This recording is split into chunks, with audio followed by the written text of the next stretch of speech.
Hello and a very warm welcome to the Gimme A Hull Yeah Wrestling Podcast. My name is Ant and I'm joined today by...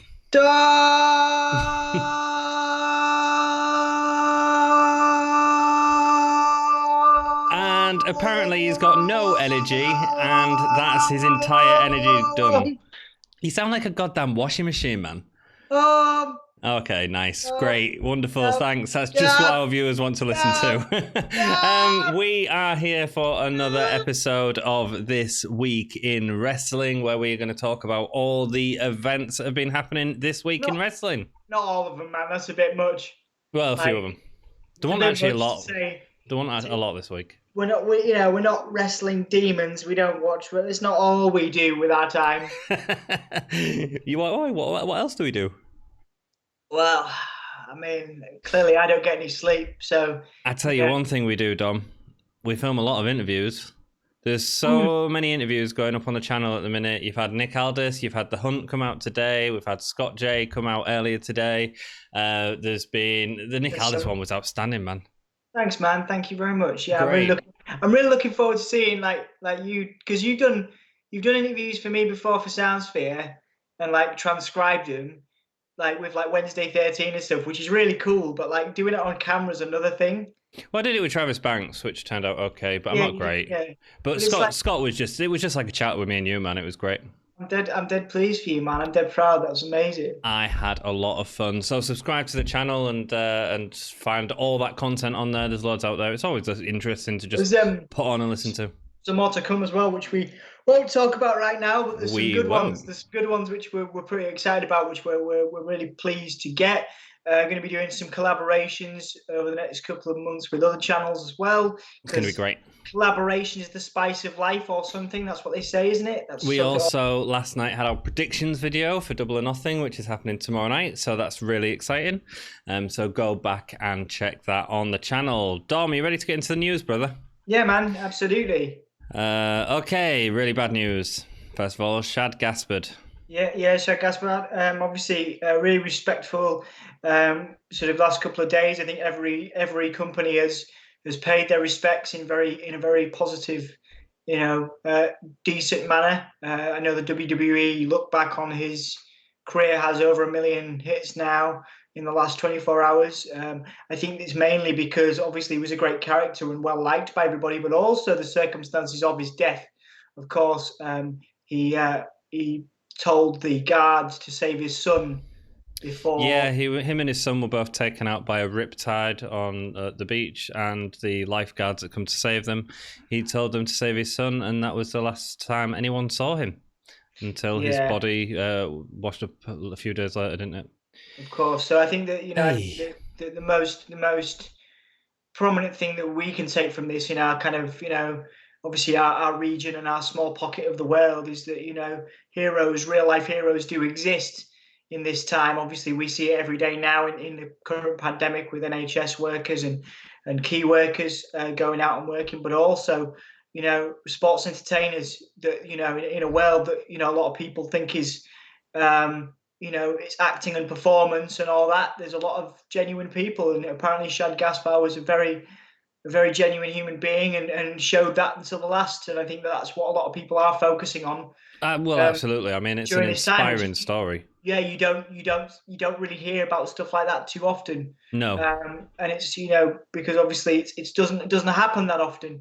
I mean, obviously it's a father and a son, and that's a very unique bond. But it's quite something. There's been 2 sports stars in the last year that have died. There was the guy in the helicopter as well, weren't they? The basketball player who died with his child as well. Sad, man. Sad. Yeah. A couple of tweets that have gone out from superstars. Dwayne "The Rock" Johnson says, "My prayers and hope are for Shad Gaspard's wife, son, and family during this unthinkable time.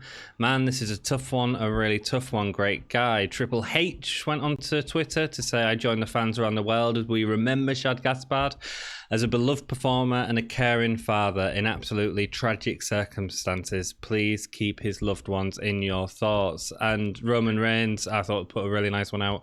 He put, "Save my son. Incredible man and father. My love and prayers go out to the Gaspard family." I mean, to say save his son is I mean, it's inspiring, and it's what a great person that is. Yeah, absolutely. And and obviously because it took him away, and his size, that it's almost guaranteed that was the difference between his son's life and his son's death. That decision, Yeah. because obviously he's a big dude.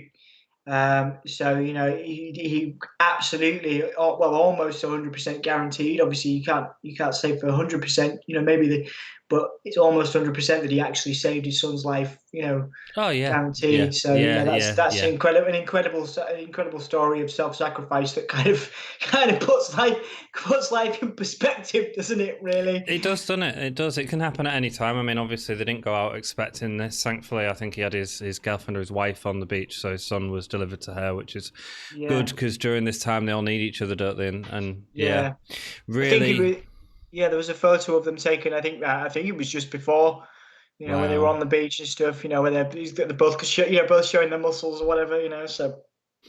Oh dear. Yeah. Well, let's move on to other news. On SmackDown last week, we had a great match. It was the best match on SmackDown between Drew Gulak and Daniel Bryan. Yeah, Drew Gulak is now no longer with the company. Obviously, this is well trodden and trending news. It's a global story at the minute. I think that it's as simple as Drew Gulak's contract ran out with the company, and they've parted ways. I don't think it's overly complicated. I think he perhaps wants to do other stuff. I think AEW were very keen on him. Understandably, yeah. I mean, he's a good people wrestler. He's already been linked. He has one thing that's very interesting to note is he has no non-compete clause. Well, no, because his contract's run out. So apparently he was under contract negotiations with WWE, and they offered him an extension of his contract, but it was a financial thing. He didn't think it was enough money, and all of the contracts that have been going in the past year, due to WWE trying to keep people up, they've been raising people's contracts, and that wasn't happening, or at least wasn't happening enough to him. Well, it's not happening. I think it's a case of the pandemic, of course. Partly maybe, and their worries about funding. But then WWE themselves have said that this year is going to be the best year financially that they've ever had. Yeah, so, I think maybe that's the situation. Is they weren't willing to give him any more money. That's right. So they withdrew the offer from him, meaning that his contract run out, and he's no longer known as Drew Gulak in WWE. They even tweeted out an image of him and Daniel Bryan from the match on Friday, saying Daniel Bryan and his training partner. That's terrible, isn't it? It's weird, isn't it? That's terrible. I mean, the thing about Drew Gulak is he was able to, apart from maybe his first sort of gimmick that was the Camelot gimmick, the night gimmick, everything else he's took and he's run with it, and he's done great work with it, hasn't he? Yeah, I think I hadn't really given him too much thought until this run with Daniel Bryan. It just goes to show, there are select people from 205 Live that have really gone on to great things. Obviously, there are others that should have, but haven't. Like Cedric Alexander is the prime example of the absolute best of that talent that has come up and been shafted, so to speak. But then there are guys like Ali, who's of course rumored to be the WWE hacker, who was in line for Kofi's push before getting injured. Yeah. Before getting injured, and Drew Gulak seems well, not anymore. He was the other one, or one of the other sort of two or three. I know there's other ones. There are other examples, of course. It seemed like Bryan really enjoyed working with him. I think one of my favourite gimmicks from him actually was the no-fly zone stuff that he was doing in 205. I thought was hilarious, and I thought he did a really good job with that. And it's a real shame. He's very entertaining. He's a very entertaining athlete, and I think that he will find a home, somewhere like AEW or Ring of Honor. He's an NWA type character. I mean, there'll be people, it's well documented now. Other wrestling podcasts have talked about it, and other wrestling outlets. People will be biting his hand off to sign him. He could be showing up on AEW this weekend. Well, absolutely. Well, is there still a secret spot? There is a mystery opponent in the ladder match. Interesting. It'll be interesting to see, because we haven't filmed the predictions yet, although they are live on the channel. We are going to try and predict who that is for extra points. Let's move on to the next story. Ember Moon was on backstage on Tuesday talking about the Achilles injury that she suffered. And it has been revealed that it's a very difficult injury for her to get back to. And one of the terms that she used is this could definitely be a career-ending injury for Ember Moon. Yeah, it's sad times. She's one of the brighter prospects, although she wasn't always used in the correct manner. Not on main roster. I think NXT. I mean, it's hard because she didn't get the rub that she needed from Asuka. So Asuka had her title taken away from her. Her and Ember Moon had a great feud going on. Asuka's title was vacated as opposed to passed on from Ember winning. Yeah. So I never feel like I feel like that was a mistake. I feel like a title should always be passed on as opposed to just keeping Asuka strong for the main roster, which ended a few weeks later in WrestleMania anyway. To Charlotte. So yeah, I think it's a real shame. I think her finisher is the best finisher in WWE. How do you improve a stunner? Do it off the top rope. Yeah, absolutely, absolutely. No, she's incredible, and she had a really good image as well. A lot of really good traits. I think she'll be back. I think it's one of those things after a couple of years. I think she'll do a couple of years away and maybe get a second opinion from doctors. I mean, obviously, in some way, I'm not necessarily saying it'll be a full-time in-ring career, but we've seen a lot of people. Edge is a prime example of people that have had career-ending injuries. And I know he's not back, on a nearly, it's not a full-time. Well, it is a full-time deal, but he's not wrestling every week. So maybe we'll see Ember Moon in a WWE ring again. It's difficult because Edge, first of all, has a massive legacy that he can rely on anyway to bring him back. And I don't know that Ember Moon's been able to build that up. I mean, the way that she injured her Achilles heel is from chasing the 24/7 title.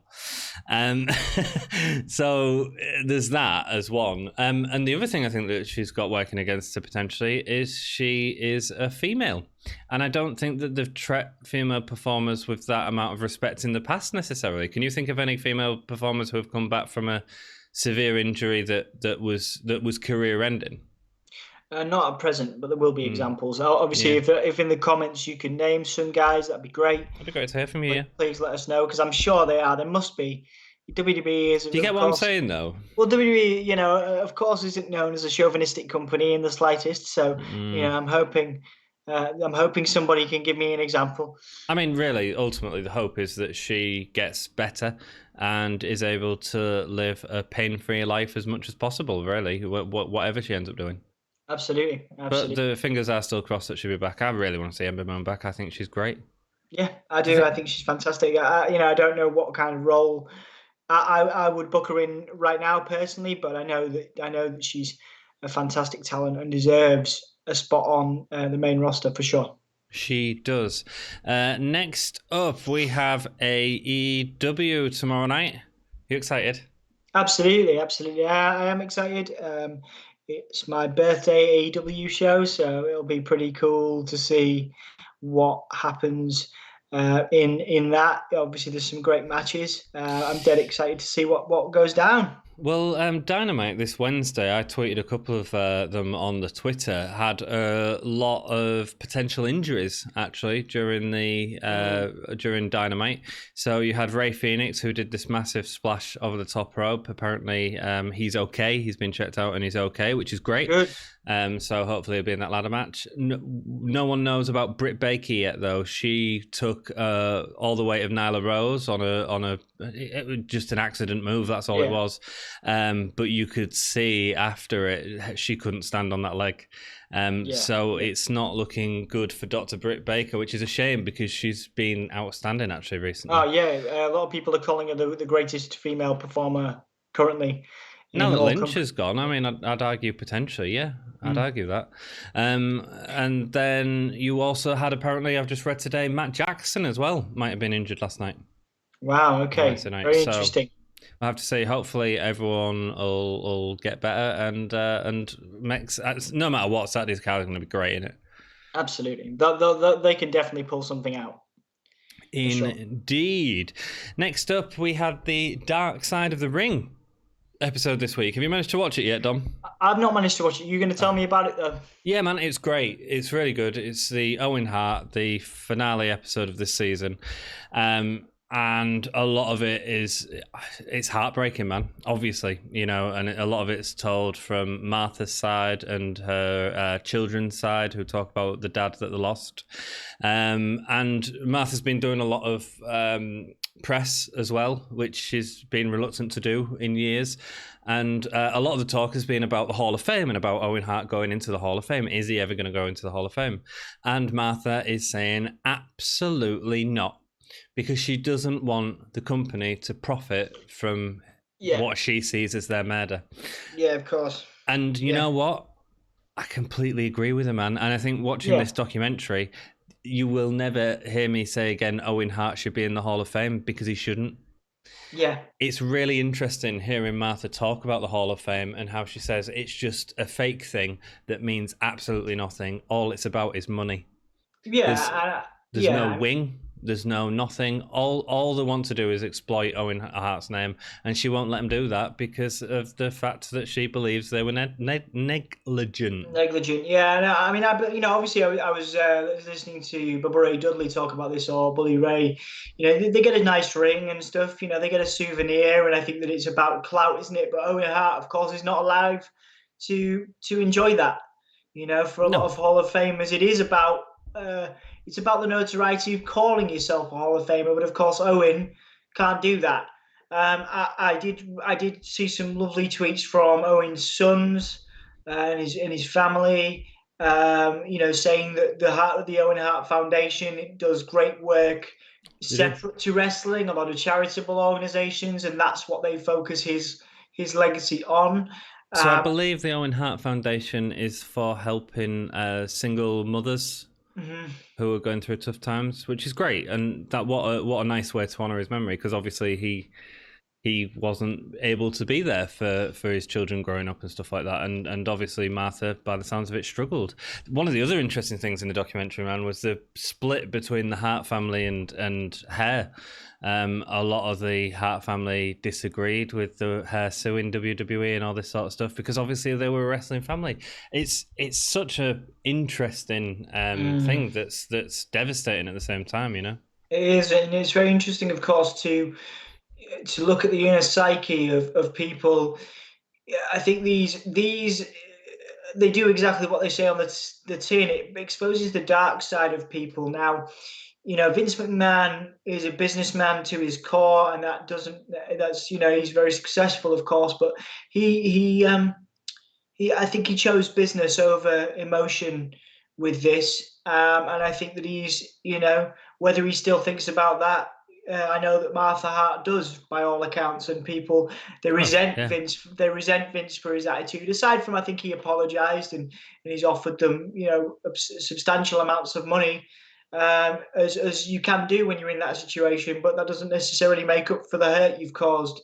And the negligence that took place. I know that the harness that flew Owen in wasn't up to standard. Things like that.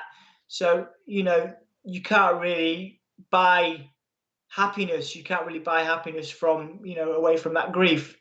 I think that what it's done for me is showing me that as successful as you are, it doesn't make you a good person. And I'm not entirely sure Vince McMahon he's very successful and he's helped a lot of people in a lot of ways. But sometimes I question whether he's a good person. I don't know him, so obviously I can't particularly comment from an experience level. But and the other person I'm going to let you talk in a second. The other person that I question is a good person sometimes as a result of what I've heard about this documentary is Bret Hart.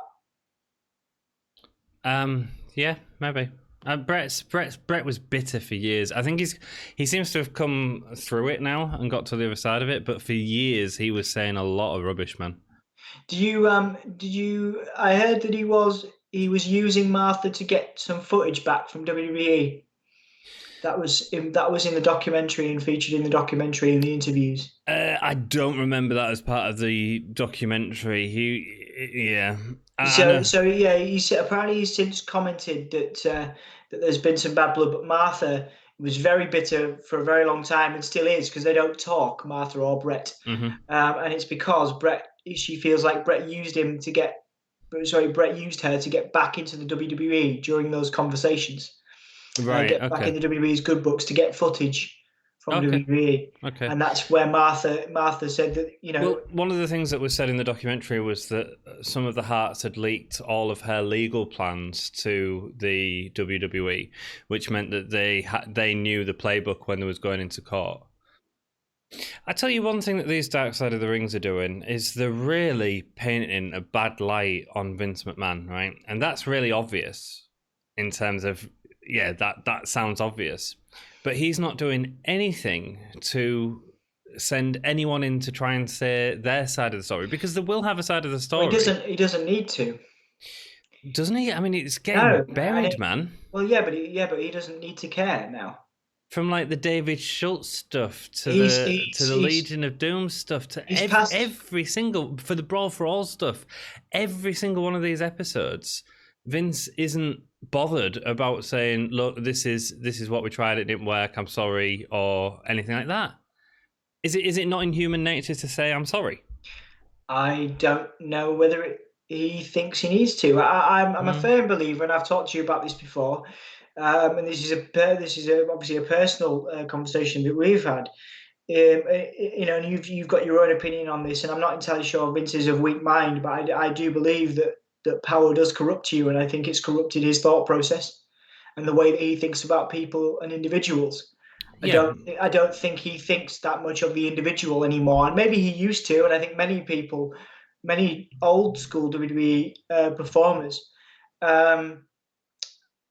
do remember when Vince was one of the boys, and so they look back fondly at that. And I think that you see him comment and you see him cry and get emotional during the Undertaker documentary. And I know that's because it's a big documentary. That's because there's a lot of people are going to watch that, and that's his vehicle for people to see his emotion, because that's a WWE controlled broadcast that he can appear the way he wants to appear. Yeah, I just think it's sad that he can't just like apologize to people or say, look, it's that it's the big lesson to me from Vince McMahon, from personal, a business, all manner of perspectives, is that you can't buy happiness, you can't buy other people's happiness, and there's no substitute for an apology and a genuine, heartfelt apology. And I think Vince thinks he is above those things. That's my problem with him. I think he does feel that he is above these things. And is Vince McMahon happy? Probably. I mean, he's got money. He's got his wrestling show. He's got his own bubble. We don't know. Yeah, that's what I mean. We don't know. But look at all the legal things that are happening around him that he's managed to bat off in the years because of the power of money. Yeah. You can buy defense, man, and that's the thing. He doesn't. He's maybe he's had some people tell him he should go on these things. Maybe he's had some people say he should comment, but he's probably had more people say he shouldn't. Well, yeah, because he'd probably get criticised. But actually, just saying sorry to people is human. If I do something wrong to anyone in this world, I'll quite happily apologise. Or if I offend someone, I'll apologise and explain that my opinion is may have offended you, and I'm sorry that it's offended you. That doesn't necessarily change my opinion, but I'll quite happily have a discussion, and you know what I mean? Yeah. I feel like, and I think season 3, the big story that they've got to do is the steroid trial, because that's one that they haven't done yet. But obviously Vince was very close facing serious jail time with that. Yeah, I mean, we'll see what happens. It's interesting. We'll see what happens. It is very interesting. I wonder what will happen when he's gone, when he's left us, and all the other stories that will come out that people are just afraid to say now. That'll be very interesting. What I'm mostly, there's a lot of that. You can imagine a lot of the female performers from the Attitude Era may have things to say that they can't say now through fear of defamation, suits, things like that. So we'll see, won't we? But yeah, it's an example of what it's a warning, I think, to a lot of people, and a warning to people like Tony Khan and Cody and people like that. You can money can give you a lot of things, but it can't give you it can dull your conscience a little bit. It Well, can yeah. it can numb your conscience a little bit because you don't feel like you have anything to worry about, and that's quite a dangerous thing when you lack empathy, when you lack empathy for others. And I think that Vince, you can see, even I think there's a moment, isn't there, and it's been commented on in the Undertaker documentary, and he puts his hand up to the camera. Does it? I'm guessing that's in episode 2 because I haven't seen that yet. It's more of a theatrical to me, and I obviously I don't have millions and millions or billions now as Vince is, and so I don't know what he's feeling. I don't understand. I don't pretend to understand what his life is like, but he knows how to work with the camera. You saw him in the Attitude Era. He can perform. Yeah, I mean the thing is, obviously that was a character, and I wonder. I think he's still in it. I think. I wonder how much he's kept that character, or how much that character's, because to have no empathy as a human being is actually what makes you a serial killer. Do you know what I mean? Are we going to find out? Are we going to find out that Vince McMahon is a serial killer? Well, not necessarily, but seriously, like serial killers are known for having no empathy, and that's why they do what they do. And you know what I mean? So I'm putting him in these terms, but I just don't see him as a very good person. I'm sorry. No, well, again, I think empathy dictates that we until we know a person, we can't really make a judgment call. But his actions certainly do not paint him in the best light, as you said. No, it's really interesting. And if you are looking for more resources, if you've watched Dark Side of the Ring, can I recommend, I think it's Starcast. It's a Starcast one with Conrad Thompson. I think it's on their YouTube page.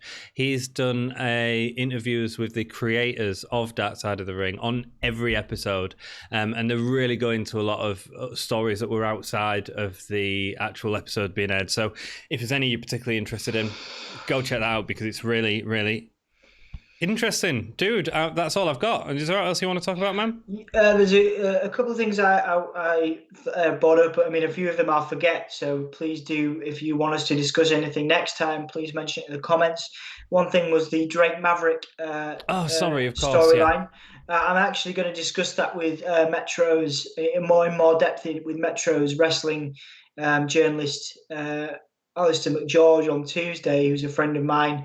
He's been interviewing Triple H and a bunch of other prominent WWE stars for a couple of years now. Okay. And he's particularly interested in discussing Drake Maverick and the confusion around that. So there'll be a discussion on the channel coming up in a couple of days. That's fascinating. Great.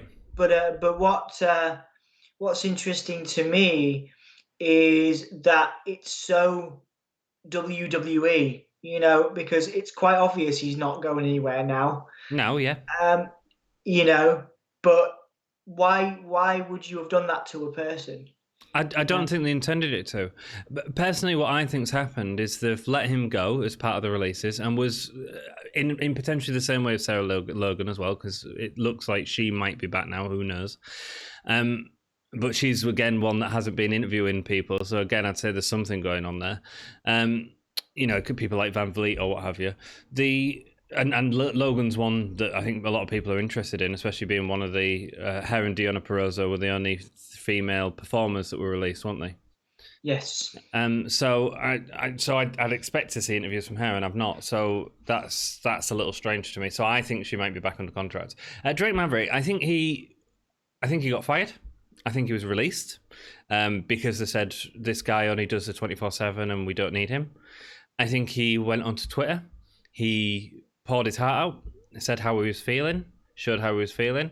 People really got behind it. WWE saw an opportunity of people getting behind it and the fact that he was already booked to work these last few matches. And WWE have said, look, we're sorry. Here's your new contract, or here's your contract. I'm not entirely sure they said sorry to him. No, but, probably. Yeah, probably not. No, they are offering him a chance to make a living. Probably still the best living you can make. So yeah, I think he's back with the company. Sorry, go on. No, for the young lad from Birmingham, Rockstar Spud, it's a good business decision. So yeah, I mean, look, it happened. He did this great promo. I mean, it's not a promo; it's real life, but that's what it was because it was a filmed thing that people could see, and people fell in love with him. And WWE went, actually, you've just created something for yourself. And so extended his contract or let him play out the rest of his contract or whatever it is. Personally, I don't think he's winning the Cruiserweight Championship. I think he's going to be in the finals.